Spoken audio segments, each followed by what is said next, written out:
Obviously, without naming names, what was that situation that you wrote that song about? That you like took some weight off your shoulders. Okay, so it was this boy that I met while going Not a there. man. Not a man, because there's a difference. And let's just say like we first met and I like did feel this connection that I never really had before. Not gonna lie. And we texted each other and we were very friendly with each other. Like he would walk me to my car and he was very sweet. It wasn't until like one day he was like, "Do you want to hang out?" And I was like, "Yeah, sure." And he's like, "Yeah, so me and my girlfriend were gonna be there." Oh no. And I was like, "Oh, actually I totally forgot. I had plans with my best friend, so I can't go." So anyway, that just continued and we just continued being friends, but it still felt like there was flirting coming from both sides. Yeah. And then eventually it just one day he like came up to me and he said, did you ever have a crush on me? Because me and my girlfriend were we had a fight and it was about you. I guess she saw some like really old text messages from us and quote unquote really old text messages. Really old text messages because I honestly haven't texted him in a while. So I was just like, what do you mean? She's been looking through text messages that I barely even talked to you in a while through text. And he was like, yeah, I just want to know, like, were you ever interested in me? And I said, of course, I said no. I said no because if he did not feel the same way, I didn't want to be like, yeah, I liked you. And then he would say no. But he said yes. He said yes, he did have feelings for me. And I just was like, in my mind, I'm thinking, if you're not happy in your relationship, why are you still in this relationship? Like, what's the point? In my mind, I'm just thinking that. So till this day, he still doesn't know that I liked him. So he will probably never know. And that will be my secret. Right. Well, unless this person listens to this, that's fine. If he does, well, then he'll know. But and that's fine. It empowered you in a way to write a song about it. It did, because it was just something that, honestly, it did hurt my feelings because it was like emotions that I've felt for someone and that there was a connection there that I felt. And I know that he felt it too because he's definitely said it to me a few times. And it's just kind of weird, I guess, because I can't really do anything. I am not going to be the girl that like breaks up someone else's relationship. Yes. I'm never going to be that person. So it's like, that's also why I never confessed to him that I had feelings that day. Because I was like, he's probably going to go break something else. Exactly. I don't want to break something for me. Like, it should be broken because you're not happy in your relationship, not because of me. So, I mean, I'm trying to think through what leads someone to be willing to do this, right? Yeah. Like, if you already don't like the relationship that you're in, I guess there's like momentum. Is that because, I mean, we've been together this long, might as well just continue yeah. Even though I'm gonna like start flirting with people. So I mean, I think there's a thing about being a boy. I've made these mistakes in the past. Okay. Where because there's no line drawn, you're okay with crossing it. Yeah. And it's just like this stupid, like, legal speak. Like, I'm not touching you, therefore, like, I'm still annoying you, but I'm not touching you. Right. And that sort of childish, like, well, I'm not really cheating because blah, blah, blah, and this thing. And so you become okay with the thing. And sometimes it gets even bigger than that. But you're still like, well, I didn't cross this line. Like, I didn't do this thing yet. Yet. Yet. Yeah. And so eventually you do cross a threshold. And then feelings are hurt. Yes. And this probably isn't exclusive just to guys. I'm sure there are girls out there that do that. But the longer that we allow ourselves to go, well, I guess this is okay, and I'm still kind of squirming around this way.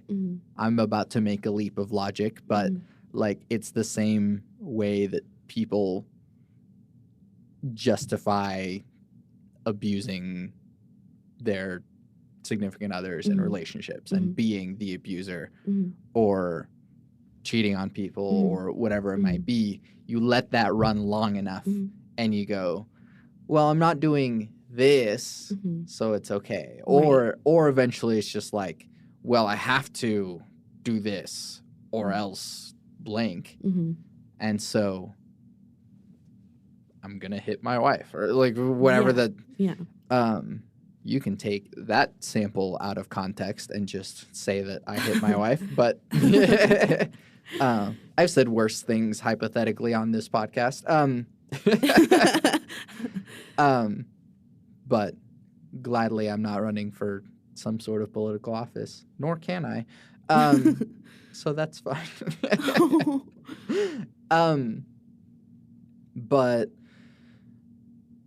I don't know. I think that I guess I'm walking through it as more of just like if you've done this or if you've been on the other side of this, like, I guess this is the thought process that happens.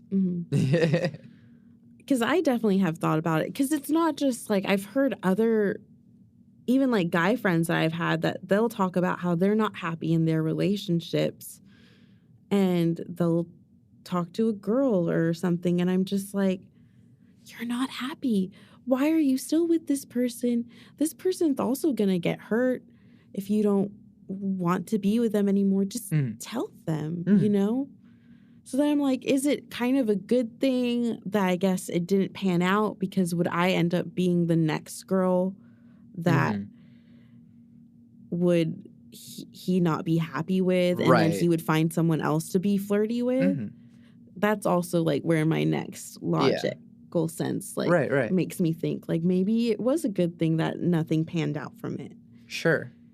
Also, is it your responsibility as the other girl or the other guy to tell either person?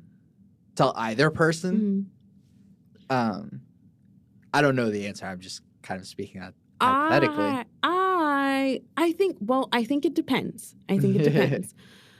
I think for this instance, because I honestly never did anything.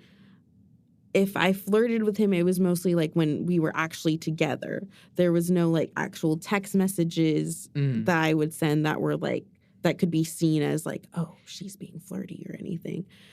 But I honestly feel like they should be the ones to tell their significant other that something's going on. Sure. However, I did receive photos from someone that we went to high school with, and I definitely did not ask for these photos. I don't even know why he even, like, I haven't spoken to this person in years, and they just felt the need to send me these pictures. And I saw that he was engaged, and I definitely did find his fiance, and showed her what he sent me. Sure. I don't know if anything happened from that, but I felt the need in that case to say something.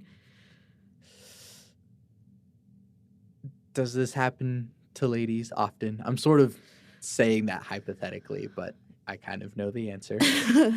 Yes. Especially if you are on dating apps, which is why I do not have them anymore. I downloaded it twice, and I definitely do not plan on downloading it ever again. Sure. But yes, guys feel the need to, like, send me stuff or even say things. And I'm like, I just want to have a conversation. Right. I don't want to talk about your dick. Yeah. Like, plain as that. Yeah. I think Chris Ryan talked about it. He wrote a book about sex. But, like, there's nothing magical about your penis. There's nothing like, oh, if she could just see it, maybe she will fall in love with me. Like, there's no magical thing about your penis. It, like, nobody's penis is great. It's awful. It's just a thing that dudes have. And I'm like, okay, cool, I guess. Like, how do I even respond back to something like that? I feel like guys want me to say something, like, really dirty, and I'm just like, I'm not feeling anything for just a picture, especially from a dude that I don't even know. Like, so, I mean, there's some methods that I've seen, which is, like, one is you could save one of those, and then the next guy that sends you one, you send them the other guy's dick pic. You know, that's actually that's a pretty good idea. Yeah. So there's that. Okay. But then also, this is more of like there's this girl who her name's Alana Pierce. She's popular in the games industry or games journalism industry, and guys would send her, like, threats, like rape threats and death threats and stuff like that. Because, like, she's very attractive, but she also has opinions on video games. And those are two things that you can't be, apparently. And so what she did was whenever a guy sent her, or multiple guys sent her, like, death threats and stuff, she would screenshot it and find their mom on social media and say, hey, your son sent me this. You should talk to them about it. I love that. Yeah. Because it doesn't matter if you're a grown-ass man or if you're, like, some, 16-year-old basement dweller. Like, once your mom tells you, like, are you verbally berating women on the internet? Like, you're probably going to stop. Yeah. That would be so embarrassing. But at the same time, I am glad that she did that. Yeah. Find the moms and just send them the dick pics that these dudes are sending me. Yeah. I should do that. Yeah. It's like, hey, your son just sent me this unsolicited. I don't know him, but he decided to show his genitals to me. So you should probably talk to him about that. You should talk to him about, like, not talking to girls like this. It's not even talking. It's just, like, a picture. Yeah. But, yeah, once again, there's nothing magical about a penis. It doesn't work that way. It's honestly personality, guys. Yeah. So. Wait, really? You just have to have a nice personality? Yeah. People have been looking for the answers for how to get women all this time, and it's just been like, be a nice guy? Yeah, just be a nice guy. But women hate nice guys. Don't you know this? Lies. So many lies. Because women only date douchebags. Have I dated douchebags? Yes. But it's not on purpose. Like, I'm not looking for, like, ooh, who's the most dick dude in this school or in general. No. I think they're nice at first, and then I see their true colors, and I'm like, okay, they're a douchebag. Bye. Yeah. And that's the thing, too, is that, like, guys put on this facade of like, well, like you were talking about this person earlier, like, oh, they'll walk you to your car, open the door for you. And then like once they're in, they're like, all right, well, I don't have to try anymore. Yeah. And then I'm like, I still like those nice things. Those nice things didn't just disappear because we decided to be together. Yeah. Yeah. But beware of fake people. Yes. Yes. That has been something that's also been like, I want to get to know this person a lot longer before I even say anything that we're like a thing, because I don't want to get played. Yeah. And it's like, it seems a little weird, but like asking your friends about them, asking their friends about them to see if like, oh, well, I think I like this guy. Should I, is it worth it? Or this girl, like, should I blah, blah, blah. And it's a lot harder in the heterosexual sense to do that with guys talking about women because it tends to devolve into like, oh, no, she's a slut, or oh, blah, blah, blah, or she's hot. And it's like really gross. And so ask guys who aren't meatheads if you're going to ask about a girl. But also, I also want to say that like locker room talk, as they say, is not acceptable.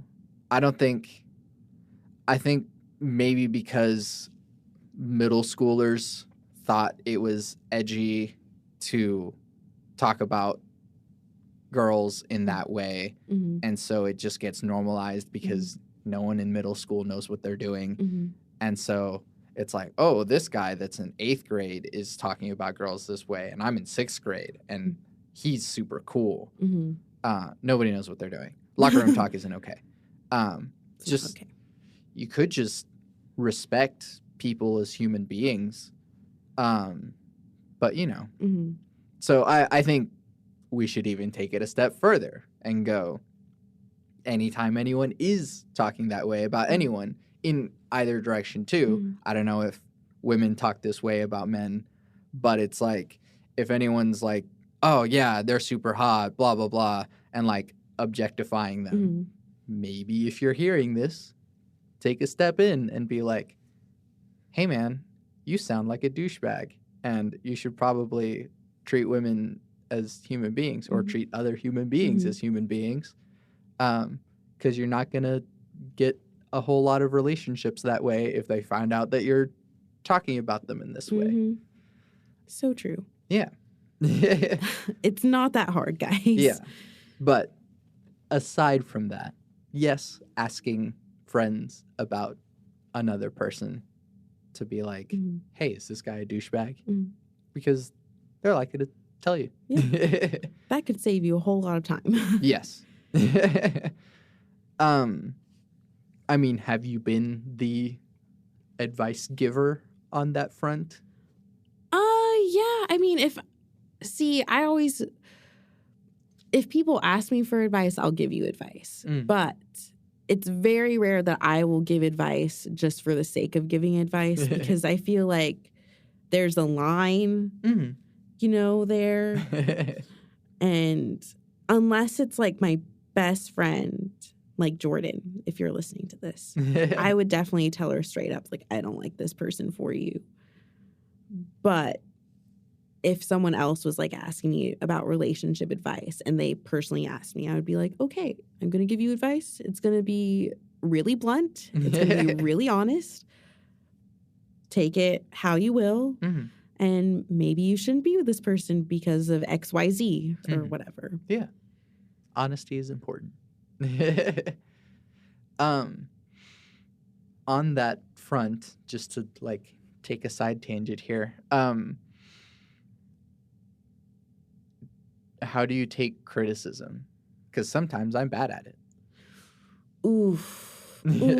It depends on what it's about. Sometimes I'm not gonna lie, I'm bad at it too sometimes, like, because then I go into this like mental state, and it's not a good mental state to be in, where I'm like, maybe I'm trash. Maybe I'm not good. Mm-hmm. Why am I doing this? Yeah. Why am I spending time on this? Should I just like look for a whole nother career or something? Yeah. Or like, if someone talks about, well, no one has ever talked about my weight, but like I will talk about my weight and then I'm like, I should lose weight. I should not be eating this. Why am I doing this? So, yeah. I mean, it is much bigger in music because when we make music, it's so attached to us. Kind of like the identity thing that we were talking about. And so for someone to tell you like, hey, this wasn't as good, or you were kind of pitchy, or like, stuff like this, it's like, ow, this hurts me as... I'm being stabbed. Yeah. This is a personal attack, but it's like, no, it's not a personal attack. They're being honest. I want you to be a better musician. And so, yeah, it's really hard for me, like, as a composer to receive stuff like that. And I have to ready myself or like afterwards convince myself like, no, that wasn't about me. That was about like, you did a thing and they probably know a little bit about this thing, especially because like lately I've been talking to professors and people with doctorates in music that are like, hey, you know, having a trumpet play this high in this range for a long time can be very exhausting. And I'm like, oh, thanks. Like, and don't take that as you are bad and you are a bad composer. And it's like, oh no, I should give up everything. Like, no, it's like, yeah, he's probably right. Yeah, I just, man, when it comes to my own stuff, I'm like, I'll be okay in the moment, and then I go home and I'm like, man, I'm trash. Like, I need to just give this up. But I'm like, okay, I'm like, this is how the industry works. Like, people are always going to tell me stuff all the time. I just need to be like, okay, it's fine. This is going to make me a better person, a better artist. Right. And if it comes from the right people, from the right person, yeah. If, you know, some guy in the band is like, that you only have like 2 classes with, is like, oh, you sounded kind of pitchy. It's like, shut up, dude. You don't know me. But if like Sephra is like, hey, maybe, you know, check those notes, you're like, oh, okay, yeah, no, I definitely probably should work on that. Yeah. You're like, Sephra, you're right. Yeah. But yeah, if it's just some rando, it's like, shut up, dude. Where's your merit? Yeah. You don't have one. Got him. Why should I take singing lessons from a bass player? Whatever. I don't know. Singing and playing bass is hard, so I honestly, if there is a bassist that is a good singer and gives me advice, then I would take their advice twice over, because it's really hard to sing and play bass at the same time. But that's a whole other thing. Are you ever the advice giver or the critique giver? Sometimes, yeah, but I always feel, because then I think about like me and how I would want someone to say it. So I usually try to say it like really nice and like, hey, like maybe that one part you should just like change it to something else. Like, I don't know. Or your pitch was just a little off. Like, if you did it like this, I think it would be fine. So I try to be really gentle about the critiques I give people or advice. Yeah. Well, and then sometimes they'll go right back and just like trash themselves. Like, no, I didn't mean that. But no, I'm sorry. We were working on something yesterday, and a guy was like playing it, like just kind of like trying to get through it and like play it right. And I was like, you know, that I can change that if it doesn't have to be slurred. Like you can just tongue it all. And he was like, no, I'm just garbage. And I'm like, no, like I can change that if it's too hard. Like, I'm glad I'm not the only one who says stuff like that. I am trash. Which I mean, like, yeah, we're musicians and we say that about ourselves often, and there are some people that I see. I don't know if you know him. He's even before my time at ACM, but a guitarist named Ted Tamayo. He'll constantly be on Facebook being like, I'm a trash guitarist and I suck at everything. And like, no, I've heard him play and he's really freaking good. But just times when he's like, I'm a trash guitarist and I suck at everything. It's like, no, dude, No, you're really freaking good. You should not think of yourself like that. Yeah. But we're always holding ourselves to this ridiculous standard that everything has to be perfect. And there is something that I've been noticing whenever people talk about making music or performing music and stuff. There's sort of like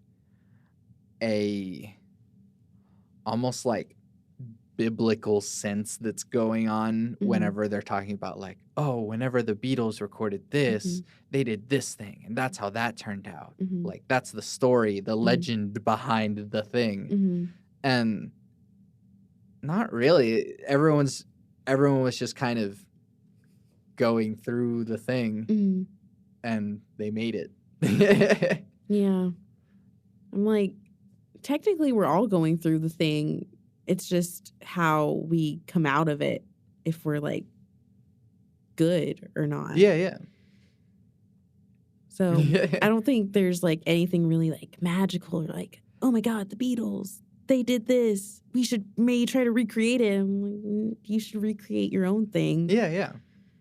Exactly. If you become famous someday, there's going to be stuff on your records that people are going to be like, oh, how did you do this thing? It's like, oh, well, I just came in the room and like we tried this thing. This person tried this thing and I liked how it sounded. And so we went with that. And, you know, that's literally how any session would go. But then it becomes some sort of apocryphal story that it's like, oh, this thing happened on this recording. And you get right exactly like it. Yeah. You could try. Yeah. And that's actually something that I really enjoyed about taking production here is that a lot of students ask those questions. It's like, oh, how did they do this thing? Or how would you do this thing since, oh, you're this teacher and I really admire you. And it's like, well, they would always be like, well, I would do it this way. You can try it differently. And if you like how it sounds, then do it that way. And they like tried to dispel the magic of like, oh, what goes with this mic and this thing and this array of things. And it's just, do you like how it sounds? Is it cool? Good. Keep it. Go for it. I think that's what I found a lot of like just asking Nick Lay or just like different people that music is honestly just like whatever you liked at that moment in time and you just like decided to record it. Yeah. That's pretty much it. It's not, I don't think it's as magical, I think, of a moment like everyone thinks it is. Yeah. So just like mess with stuff. Yeah. Be adventurous. Yeah. Do something by accident, then maybe that's what you were looking for the whole time. I do feel like improvisation is something that isn't emphasized enough throughout school. And I mean, especially for me coming from like more classical world, because I started band in middle school. And so everything was just like, do the notes on the page and make this sound good and stuff. But there was never any focus on trying to make stuff up and being good at making stuff up in the moment.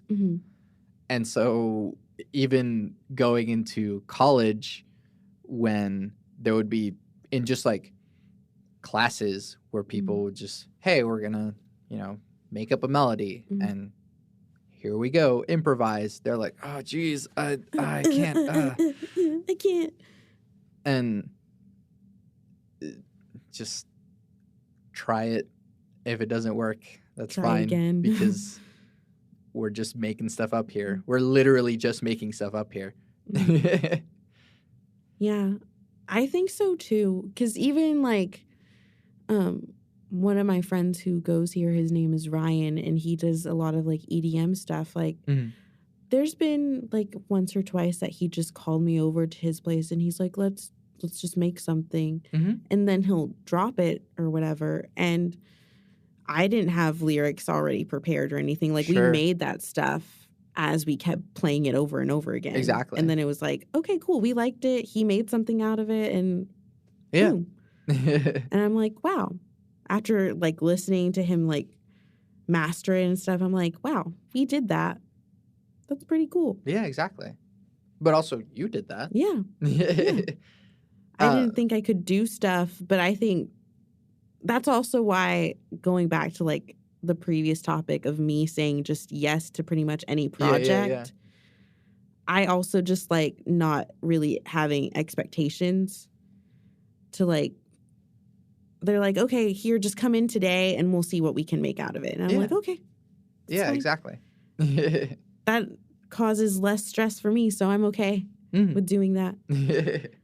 But there is a balance between the two in being a good musician. Right. Because, yeah, there are times whenever the stuff is all written and it's, hey, come in, have this music ready. And that's what happens in the band classes is that they go, we're doing these songs, learn them. And for sure. When you walk into the room and you go, I don't know what, I didn't do the work that you asked me to do.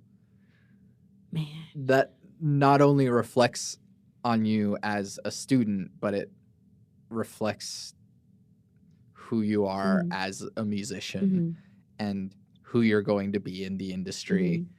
And if you show up to a recording session where they asked you, hey, here's the chart or whatever, here's the thing that we're learning, learn it, and you show up and you're like, oh, I just thought I was gonna wing it. And then, well, we're not calling that person anymore. Yep. See, the first semester that I came, which was last fall of 2017, I had Joe as my first band teacher. And I just remember we had a conversation about this. And he's like, if you are going to be, and I'm going to remember this conversation like forever, just because I felt like what he said is just so true. Right. He said, everyone that you will have a band with, or even people that you have classes with, they're all watching you. You may not think that they're watching you, but they will remember you and know if you are the person to call, or if you're the person who's always late and forgets to do their work, or that band member who never was able to be prepared. Yeah. Or whatever, for whatever reason, people will remember that. And those are the people who you want to call you for like events and things for whatever reason. Yeah. So I always made sure that like I'm 30 minutes early to like everything. And then like I practice my stuff ahead of time. Yeah. Because I'm also that person who just likes to have things done on exactly. time. Yeah. And I'm also eternally apologizing for never getting back to you about the songs that we were working on. But, I mean, time is not over, and we are still alive, so we can still work on those songs. But I do have a recital that I'm working on, so it's like, we'll work on that first. Which is my main excuse, but still.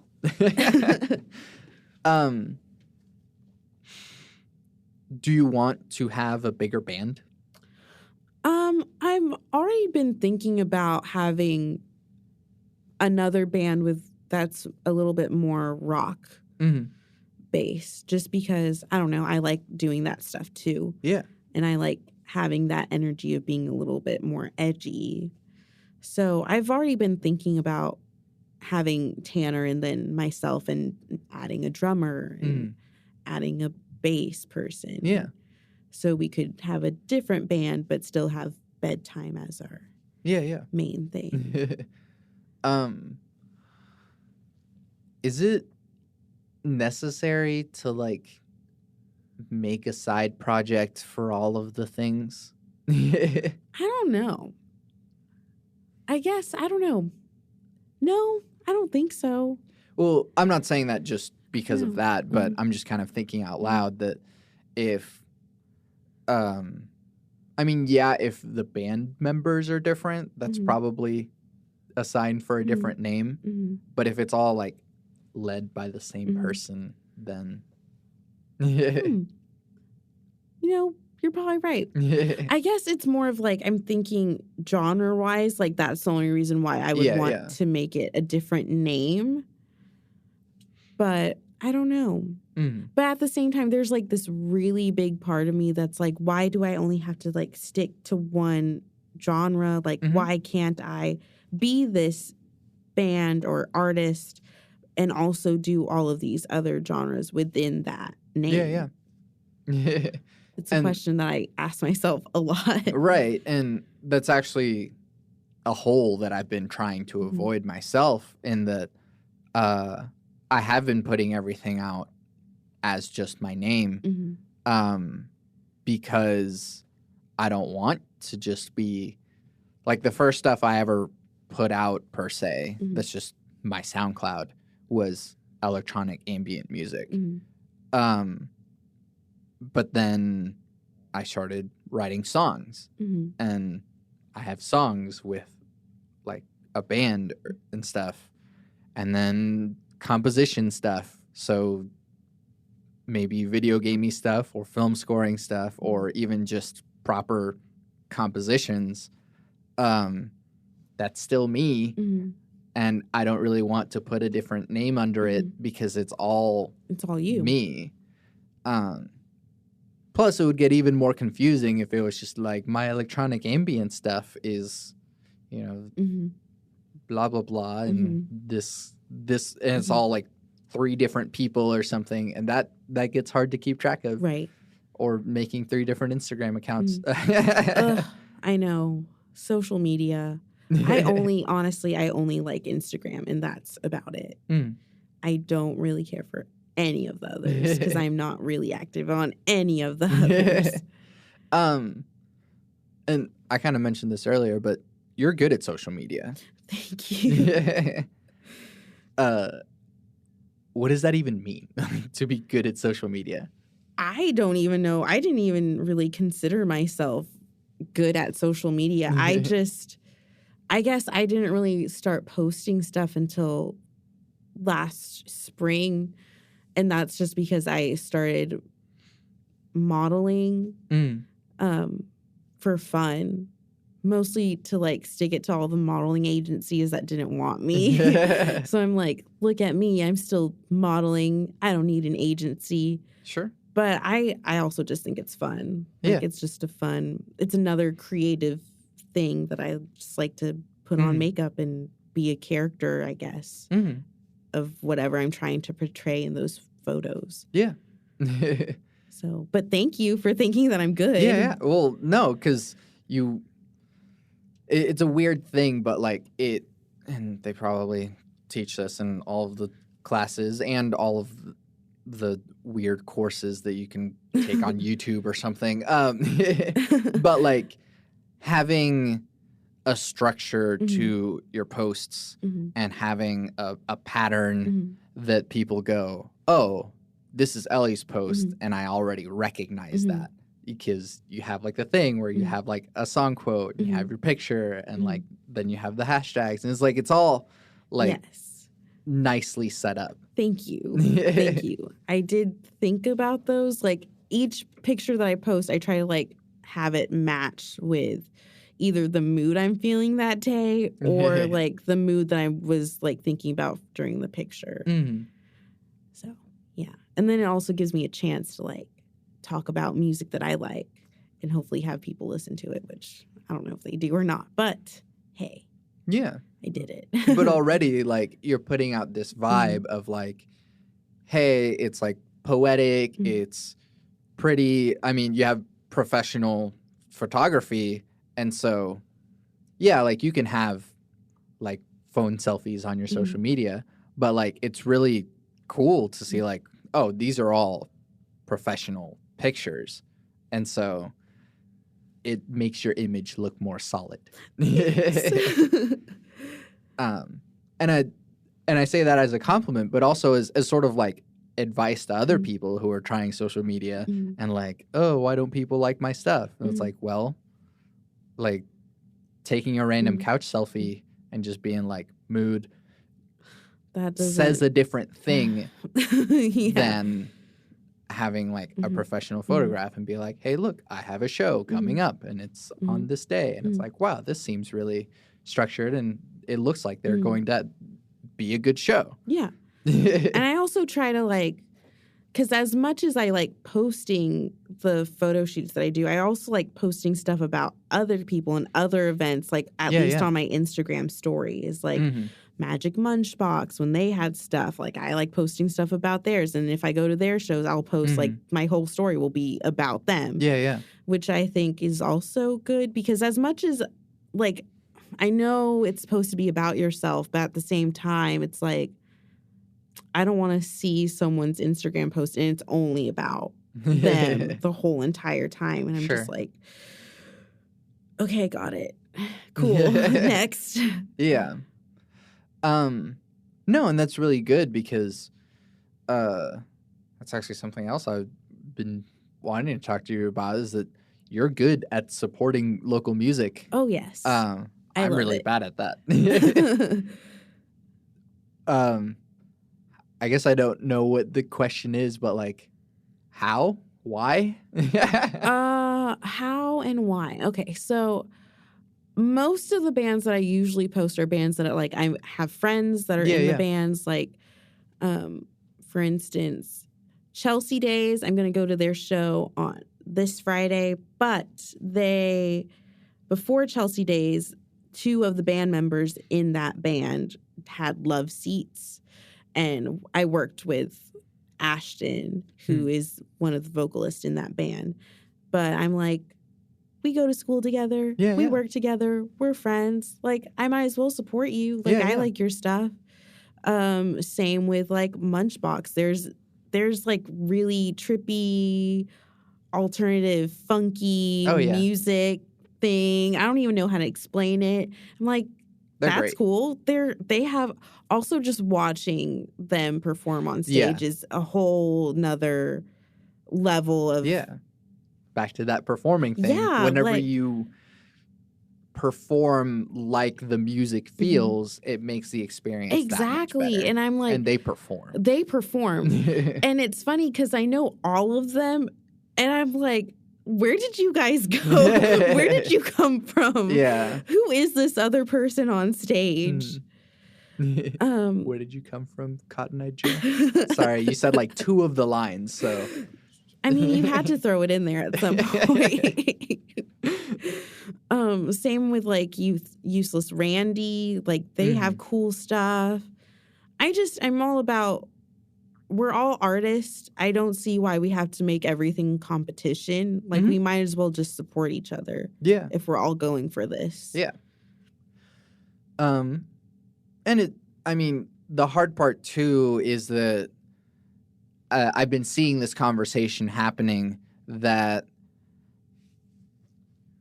it seems like the music industry, at least here, is mostly being supported by other musicians. Right. And that makes it super hard for us to even like get above a threshold of being accepted as a music industry.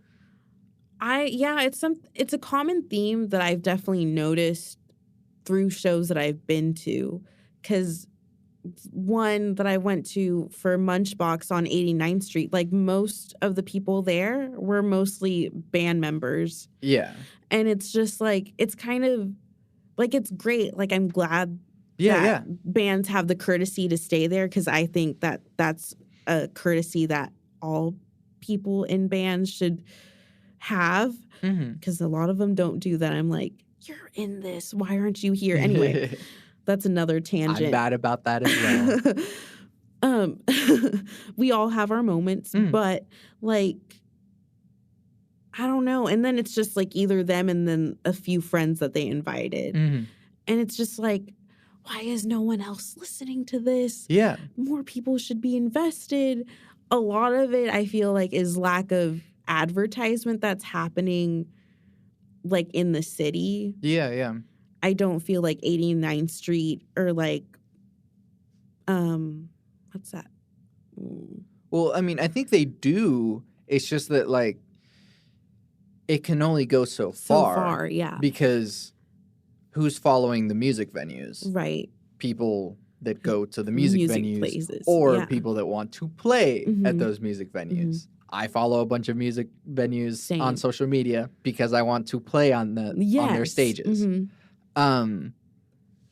But if like the Gazette isn't posting enough about, and they are posting a lot about the local music scene, but for example, if the OK Gazette isn't posting about the music scene, then how is everyone else going to know that, hey, look, there's a music scene, there's things that are worth going to? If the Oklahoman and like any local news, like TV stations aren't sharing that, hey, look, here's ACM, hey, look, here's all the places that music is happening. If we don't encourage the fact that, like, there's a scene here. There's a thing. Check us out. But, like, instead it's just, oh, hey, I came to your show. Will you come to my show? And that's hard because there's only so many of us. And then the rest of us that are still trying to keep afloat might just, like, fall off. And then the rest of us will fall off. Yeah. Even bands that, like, our teachers here are in, with the exception of, like, the Flaming Lips, obviously. I don't think they necessarily have that problem in the same way. I don't think so. But the fact that, like, Equilibrium doesn't have, like, a packed house all the time, even though, like, Chris Hicks and Than Medlem are top-notch musicians. And also Than Medlem is Jesus. But that's a separate point. Like, the fact that even our instructors, who are, to us, the best musicians that we've seen, they're struggling. It's like, then how are we supposed to make it? Yeah, by ourselves. Also, Adam Ledbetter, who is just a monster at everything that he does. He's so good. But, like, yeah, I'm more just saying that non-musicians need to support local music. Yes. Even outside of Oklahoma City and Tulsa or whatever Oklahoma. I know this is an Oklahoma-based podcast because of where I am. But anywhere else, like, go ask around and go, oh, hey, where is there live music? Because your favorite band started out playing local venues. Whether that's just a bar every other week or, you know, some sketchy area venue that, like, it's a gig. It's a gig. It might pay, maybe. Maybe. Question mark. Only in food. Right. And that's a whole separate problem. Yeah. That Dr. Pants not getting paid is ridiculous. It is. First of all, because who would hurt that man? I know. He's so nice. He likes donuts. Yeah. He gives everyone donuts. Exactly. He's probably at a loss from just, like, throughout the course of playing music. He's probably spent more money on donuts than actually, like, venues have been paying him. I don't know. Maybe, like, stuff has been cool in the past. But, like, I mean, I remember in a class he said that publishing actually made him a lot more money than, like, playing gigs.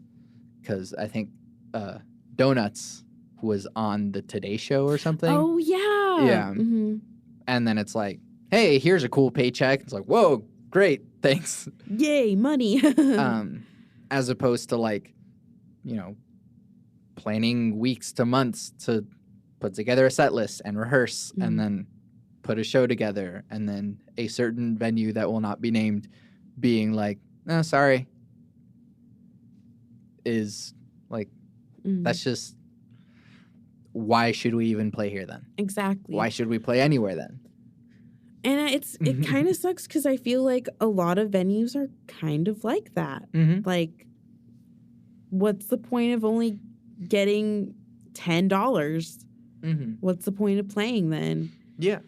And you're playing like for a good solid hour. Yeah, a lot of the time. That's a lot of energy. And I don't think a lot of people realize that that's a lot of energy that you're putting out there. You're showing people your music and you're giving it your all. Right. Just so at the end of the night you get some lousy $10 if you get anything at all. Right, exactly. And if it's like, and also venues that are, oh, hey, we want a full big band. I was like, well, cool. Then instead of splitting it between 1 or 2 people, you're splitting it between 5 people. And so now you have to, now everyone gets even less because you wanted a bigger sound at your thing. Right. And so, yeah, it sucks because as much as I'm an idiot and don't show up to local shows because I'm like, I can't be paying $10 every other night. Oh, geez. It adds up. I feel that. It does add up. It does add up. I think that's also why I definitely go to free shows because I know I can pay the free $99 fee. Yeah. Not 10. Right. But the musicians aren't making money off of that. And it sucks because it's like, again, it's all the musicians that are supporting the other musicians. And we're like, we're not making money. Are you? No. I mean, that's why I'm here. Cool. We're all in the same boat. Yeah. We're just all poor together. Yep. But yeah, no. Your favorite band started out as a local band. Think about that. You may find your new favorite band in a local venue. Yeah. So, I don't know. There's a magic and non-magic in that as well. Because earlier we were talking about like, oh, like the Beatles and blah, blah, blah. And they played at some bar in Germany for ever. Like 8-hour-long sets. And I mean, would you go back in time and see the Beatles in that time and be like, oh my gosh, these are the Beatles? Like, no, you probably thought, shut up. Yeah, exactly. They're terrible. Yeah. And they probably were. But it took all of that work for them to become the Beatles. So, I mean, we're putting in that work too, but we can't go anywhere if there's no one else helping. Listening. Yeah. Because I'm sure all these bands love listening to us, but they're probably tired of listening to us over and over again, supporting the same artist. Yeah. But thank you. Yeah. And I feel kind of weird, like, putting the same set list or a similar set list together for the people that I know will be there that were at my last show. Because it's like, sorry, guys, this is just the same song again. You're going to have to listen to it again. Yeah. It's like, I like this song. I don't think you like this song the 12th time. But hopefully you kind of still like it. Thanks for being here, though. I appreciate your presence. Yeah. But the more people that show up, the more people that song is new to them. So. More people should come out. Yeah. Is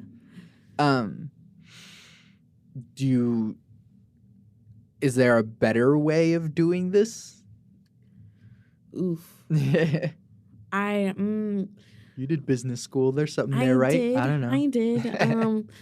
I mean, I guess it's all back to promotion for me. And it's not like, because I was also talking about Ryan Hendricks about this. about promotion and stuff like that. And we were talking about a specific band on Monday. And we were talking about, like, okay, is it the venue's fault or is it the band's fault that they're not promoting enough for their show? And I think we both came to the conclusion of, like, a venue can only promote your band so much. Right. I feel like if you have a band and you want to go far in it, you and your bandmates need to, like, do your best to, like, promote it. Even if you hate social media. Because people look at social media. That's the truth. Like, no one really gets a newspaper and is like, oh, that band's playing that day. Let's go see them. Like, no one really does that anymore. Yeah. So I think social media is... Also, if you're buying a newspaper, like...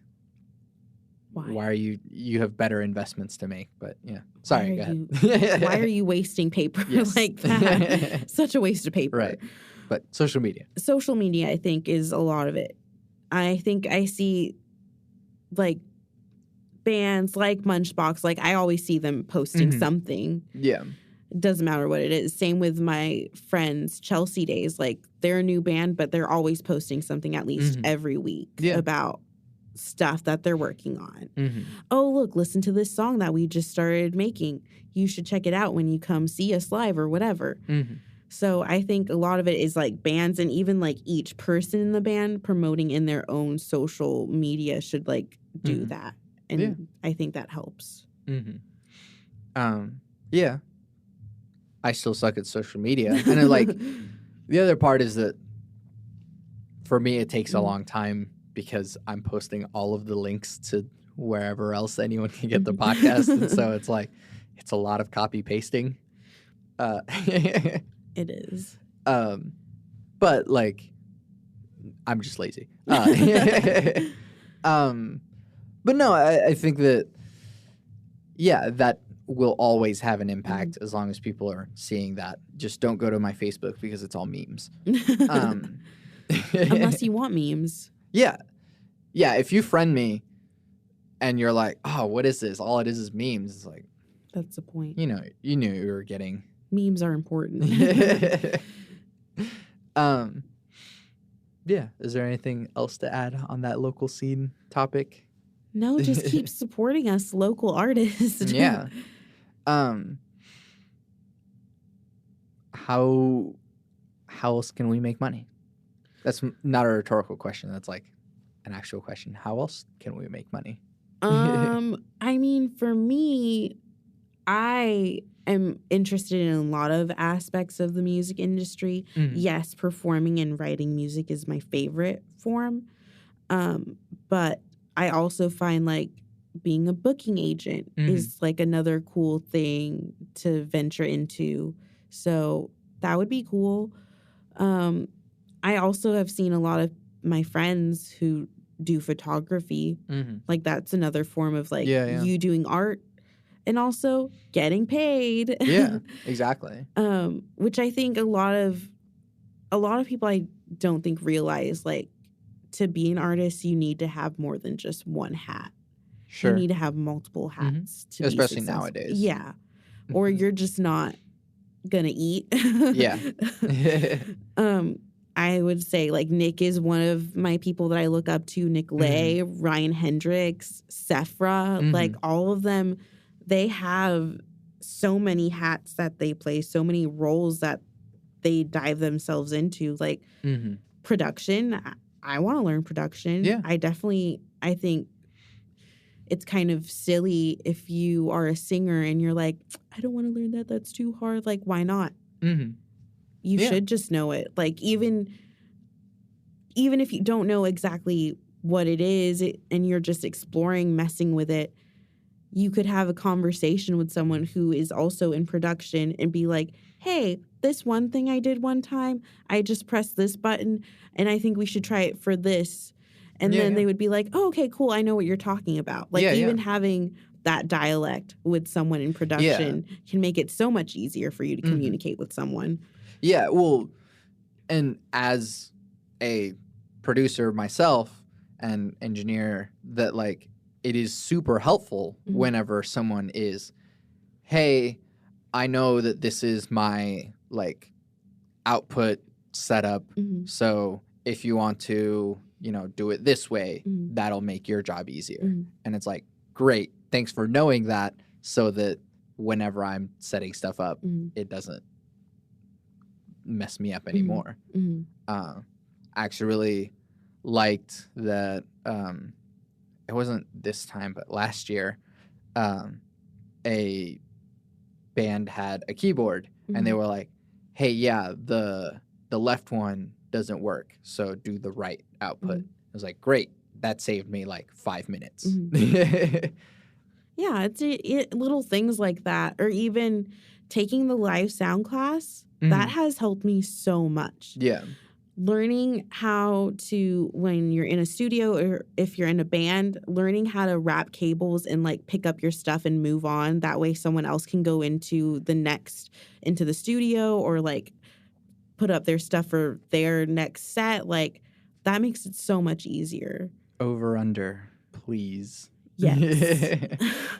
I normally just don't let other people wrap up cables, even if it's like, oh, we set up a whole bunch of stuff, and then I'll be in the other room like breaking stuff down. They're like, is there anything I can do? And I'm like, no, the rest is just rolling up cables. And you'll do it wrong. Please do not. Please do not touch it.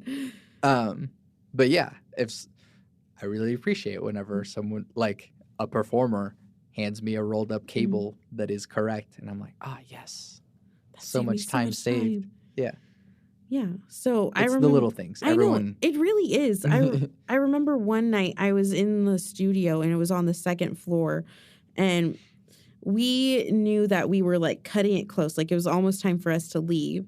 And we already heard like the other people coming in, and it finally hit 9, and literally in 8 minutes we picked up everything, and there was like a full like drum kit, there was guitar, we had those sound boxes set up and stacked.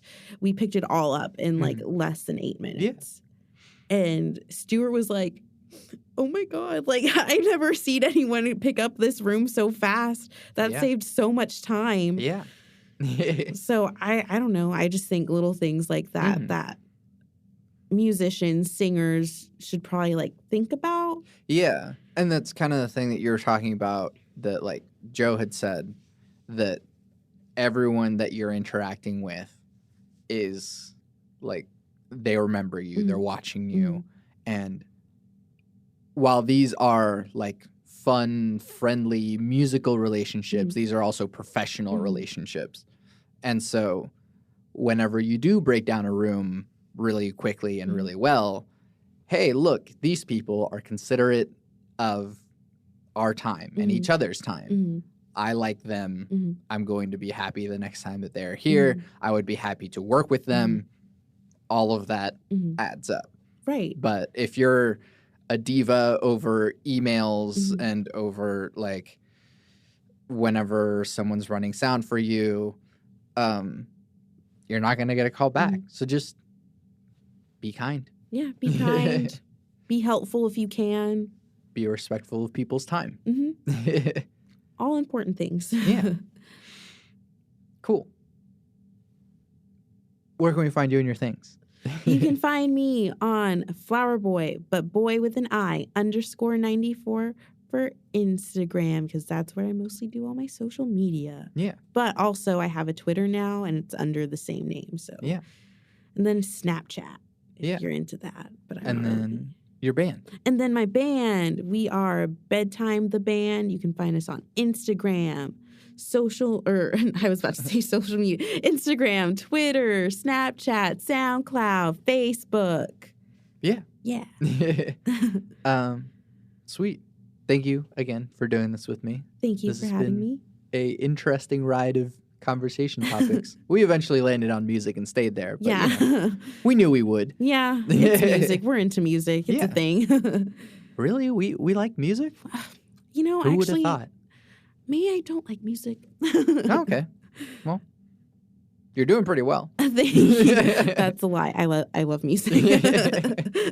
Well, I'm Santiago Ramones. And I am Ellie Tostado. You can find everything that I do on my website, santiagoramones.com. I make music. You can download my demo, Songs with Words, for free, or you can pay for it for however many monies you want to pay for. I have a show, 2 shows coming up. April 10th is an electric pizza show, which is free pizza. And free electronic experimental music that will involve more than just the trio that is known as Power Cycle. It will be Power Cycle and friends. So prepare yourself for weird experimental music and free pizza. It's free. It's at the Jazz Lab, 7:30. It's free. Yeah. Free. April 10th. And then the next day, it's my graduate composition performance. I am in grad school for music composition, and this is the culmination of all of the things that I've been doing for it. It's been a lot, and it's been really hard to get all of these musicians together and playing all the same stuff so that I can put on a show for you. If there was ever a show that you were ever like, okay, I guess I'll go, make it this one, because this is the biggest thing that I've put together. The awesomest thing. And there will be cool electronic music. There's going to be some choir stuff. There's going to be a brass quintet, some piano solos, and I'm navigating the ideas of music and technology in the future and all of the philosophical concepts that may be involved in all of that.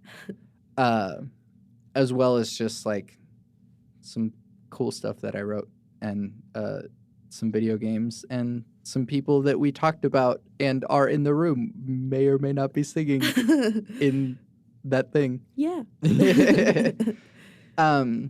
So yes, that is the culmination of all of my stuff. Go to the Jazz Lab at 7:30 on April 11th. It'll be fun. It'll be great. I'm super excited and also very anxious. It's a lot. But seriously. But also, you can find this podcast on my website, santiagoramones.com, as well as on Apple Podcasts, YouTube, Google Play, and Spotify, and Stitcher, I think. Yeah. I was on my podcast with my 3 things. They shape my life philosophy. Those 3 things are: love never fails. It's going to be okay. I might be wrong.